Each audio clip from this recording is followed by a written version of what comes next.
Nearly half the work in the UK economy is unpaid, but that work is among the most productive and useful of all the work we do. So why won't the government include it in GDP? Welcome to Bonkers Economics. This is where we look at the broken UK economy through images that I've made, and this one is called "You Call That Work?" with a big question mark at the end. And what it shows is both the paid and the unpaid work in the UK economy. And the paid work is on the right here in the sort of pinky red colour, and it is sort of divided into categories. So down here we've got agriculture, for example, a tiny little splodge there. And here we've got actually two whole lines dedicated to financial services and that sort of thing. But that's not really the point about this. We've got a whole nother video in the Bonkers Economics series which will explain how the different categories of the economy fit together. The point here is that this is only paid work, and all this green stuff here, this is unpaid work. And the unpaid work is not categorised particularly, but it all sort of slots in, and it makes the structure solid and sound and whole, a sort of wall, if you like, which is held up by the unpaid work. And this is roughly 2/3 the size of the paid economy. So the unpaid economy is about, therefore, 2/5 of the entire economy. It's not half, but it's getting onto it. It's pretty close, and it's pretty critical to keeping our economy turning over. So the question is, why does the government treat these two sorts of work so differently? Why does it prioritise paid work in the economy and pay very little attention to unpaid work? And could that be one reason why the UK economy is going from bad to worse? So let's start by saying what we mean by unpaid work. Well, it includes all the things that we do at home. It includes childcare, gardening, DIY, cleaning, cooking, transport, running around after our children. It includes all sorts of things that we do for ourselves, for our families, for our communities, and if we didn't do them, they would still have to be done, and they'd have to be done by somebody who was paid to do them. And that's why this work has real value, and it's not less valuable just because we do it for ourselves. So, for example, if you spend an hour or more preparing a meal from fresh ingredients, then that work is just as valuable to you as the work of a chef in a restaurant doing the same thing. They both have value, they both provide you with nutrition. You might prefer to go to a restaurant, you might prefer to cook at home. Those are sort of choices that we can make. But we can't say that one is inherently more valuable than the other. And yet when it comes to measuring the value of that work, well, the government won't include your work in its measurement, although it will include the work of the chef because the chef is being paid. So you'll only get the ingredients covered in the value of your work. And if those ingredients come from your garden, or some of them do, then none of them will be included in the value either. And in the same way, if you're caring for an elderly or a sick relative, then that doesn't count as GDP. That's not in the government's measure of economic output. But if you put that relative in a care home, then that does count as economic activity, even if the government is paying for it. So you can be doing the government an enormous favour in one sense, and yet they still won't count your work in their measurement of GDP. And it's worth noting that social and community exchange doesn't count either. So if I grow carrots, say, and you grow potatoes, and we exchange them with each other over the garden fence, then no GDP, no economic output is being recorded. But if I pay you £1 for your potatoes this week, and you pay me £1 for my carrots next week, then between us we've created £2 worth of economic output, £2 worth of GDP. Now that's completely bonkers, as I'm sure we can all see, but that's the way the system works. So why does this matter? Well, GDP is pretty much the only measure of economic output that the government is interested in. It's only really interested in measuring paid work. And when it talks about growth, its agenda for growth, it wants to do everything it can to grow the economy, then it's talking exclusively about the paid economy. It's simply not interested in unpaid work. It doesn't include that. So it's missing out on a huge amount of really valuable work that we're all doing. And it's missing the point that that work is making all the other work possible, that the two things are very closely connected, as you can see in the way the ball is structured, if you like. So growing both parts of the economy at the same time is really important. They are dependent upon each other. So not measuring the unpaid part of the economy is a complete misinterpretation of how the economy is at its most productive.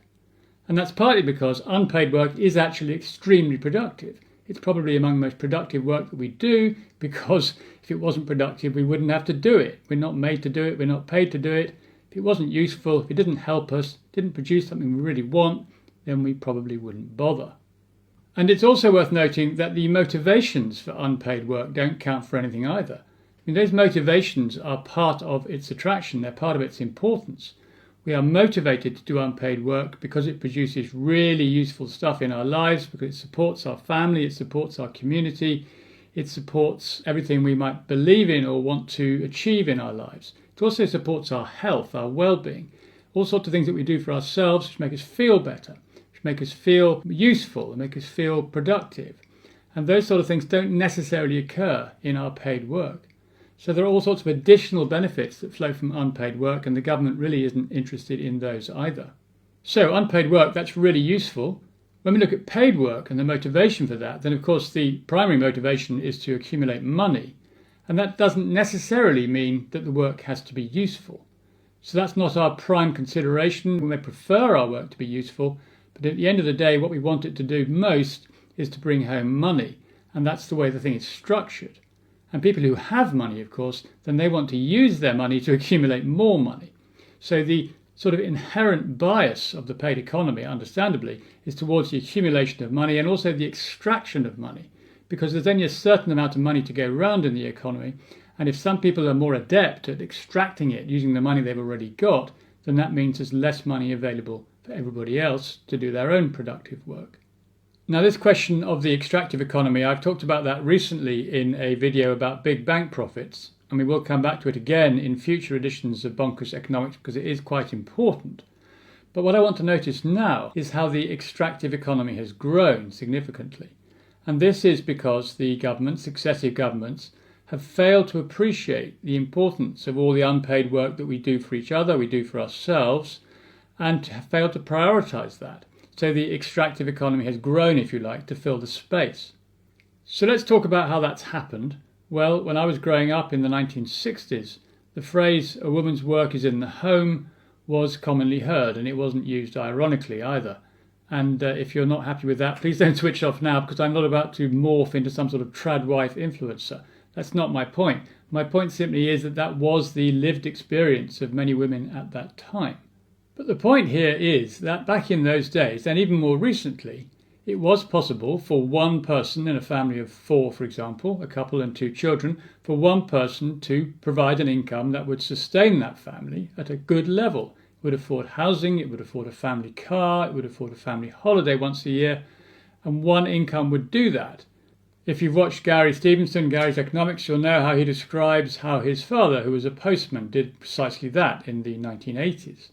But Gary also makes the important point that since then the situation has changed. The fact that it's no longer really possible for one person to sustain a family with their single income represents a very significant transfer of wealth from the middle and working classes into the hands of the very rich, because that's what's going on. And what this illustrates is the increasingly extractive nature of the economy, where extraction means using the power of money, using the money you already have, to extract wealth from people who are producing it, wealth that you haven't produced for yourself. So extraction, as I say, is the transfer of wealth from the working and the middle classes into the hands of the rich, and the only limit on the amount of extraction that can be done is the capacity of people to pay. So if we think about the housing market, well, house prices are pitched invariably at the highest level they possibly can be in terms of affordability. So when, for example, interest rates fall, or when the government produces some sort of subsidy program for first-time buyers, so more money is available in both cases, then house prices invariably rise. And we know that the big house builders, well, they throttle the number of houses, the number of homes that they release onto the market at the first sign of any weakness in prices. The minute prices start to go down, they reduce supply and they wait until prices rise to the maximum that anyone can possibly afford. And what's true for the housing market is true for the economy as a whole. So the cost of living, which includes housing, of course, that cost has risen to reflect people's ability to pay. And since in a household with 2 adults there are potentially 2 full-time salaries to be earned, the cost of living has simply risen to reflect the fact that people in principle can pay twice as much as they could have done many years ago.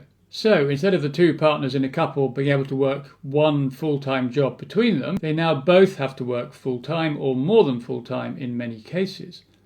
And that's because prices have gone up and, frankly, wages have gone down in relative terms. And if we think of housing again, well, some time ago, house prices were about, on average, 4 times an average salary. And now they're about 8 times an average salary. So house prices have doubled in relation to what people earn. So naturally enough, in a household, both people, if there are two, have to go out to work in order to pay the mortgage. There's no other way they can do it. The beneficiaries of all this, of course, are the already rich. These people already own plenty of assets, including, of course, the companies that are benefiting most from the increased expenditure that we're all making. And one of the great ironies of this situation is that a lot of the work that's being created, a lot of this paid work that we're all doing now to make ends meet, a lot of that work is designed purely for the purposes of making the already rich even richer. After all, if we look at where the main growth in economic activity has been, well, that's been in financial services, in legal services, accounting, in management, in administration, in a huge quantity of paperwork, if you like, paper pushing, which cannot of itself generate anything new and valuable in our lives. All that work is designed to do is to manage the flow of money, to transfer money from one person to another, which almost invariably means transferring wealth from the working and the middle classes into the hands of the already rich. So just to be clear what's happening here, well, more and more people are being paid to work in the extractive economy. They're being paid to extract money, and the more they do that, the more money has to be extracted to pay their salaries. So that means that the productive economy, the economy of making and doing things which are really useful, which add value to our lives, is stretched thinner and less money is available to sustain it or help it to grow. So what can we take away from this? Well, first of all, money is not the purpose of economic activity.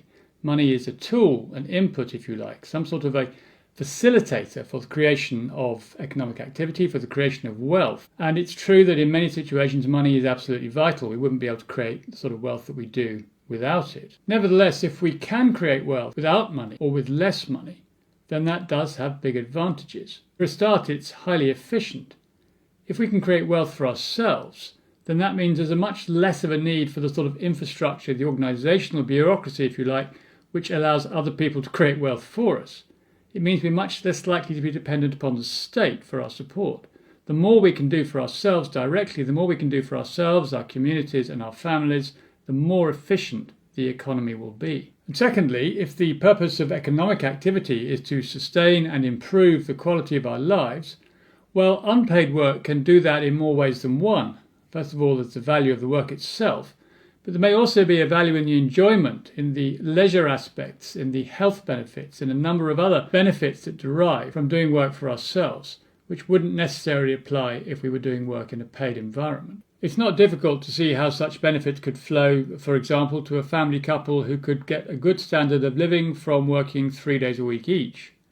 The extra time that would give them wouldn't necessarily translate into additional spending, but it could easily translate into a better quality of life, more time with their family, maybe more childcare, cooking more food at home, better quality food, growing their own food, maybe better health deriving from that, maybe more time to volunteer in the community, all sorts of benefits that flow from having time which isn't necessarily devoted to obtaining money. Now, it's easy to dismiss that as being unrealistic or idyllic or something like that, but in fact that's because we've all been brainwashed. We've all been conditioned to devalue the work that we do for nothing. We've been conditioned to suppose that what we do for ourselves has no financial value. In many ways it's a cost. It's something we have to pay for the privilege of. And that's complete nonsense because it's all very, very much productive. It all produces real value in the economy. And it's in the interests of people who want to extract money from the economy that we spend as much as possible. But it's probably in our interests to spend less and to do more for ourselves. And therefore that the economy should be better structured to allow us to do that. And of course, with the advent of AI, well, we're going to have to rethink these assumptions anyway. And it may be that working for ourselves is the only option. And if we don't get on top of this, if we don't value that work effectively, then we are going to find that all the benefits of AI continue to flow remorselessly upwards into the hands of the already rich. So I think there's an opening here for a conversation about the universal basic income, or the citizen's allowance, as I prefer to call it. I made a video about this some years ago, and you can still find that on the Bonkers Economics channel. I'll return to the subject soon with another video. But what's most important now, I think, and what's much easier to do, is to get the government to rethink the way it values the economy.